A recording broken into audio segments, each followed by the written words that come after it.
Residents living near the intersection of Mex Avenue and Fairweather Street were already indoors when they were alerted of a fire at a nearby structure.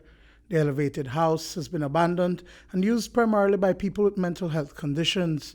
One resident says that the heat emanating from the fire could have been felt from a distance away. Our neighbors came banging on the door to wake us up because there was a huge fire happening and most of us had just fallen asleep.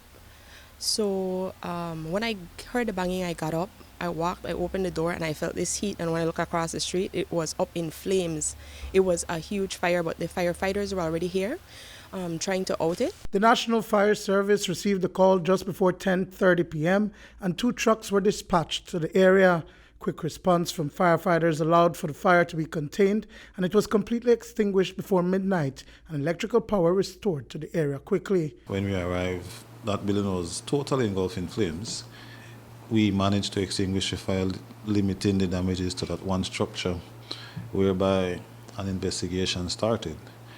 The investigation revealed that it was a 36 by 24 elevated structure of mixed type. The fire department standard operating procedures is once there is a structural or house fire in progress, regardless of the location of that fire, two stations are always deployed simultaneously. One will always reach before the next, but the protocol is we dispatch both stations. It was a horrible fire and it could have been much worse because there were other wooden houses, one in the same yard and others on the same side of the street. So it could have been a really horrible fire, but thank you to the fire department. They did an amazing job and they came prepared for the fire. So, did anyone live inside that property?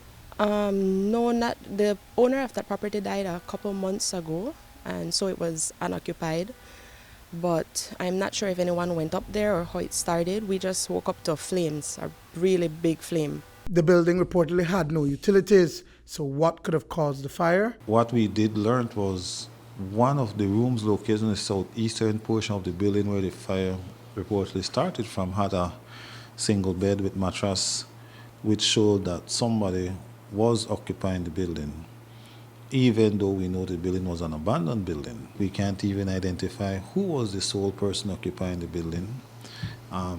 Probably the next couple of days that person will reveal himself, as he will then try to get assistance from the other government agencies. How the fire started exactly has still not been determined as yet. It shows signs that the occupant might have left something burning in the room, which fell and caught the mattress on fire, which in turn burned down the structure. Duane, Moody for News 5.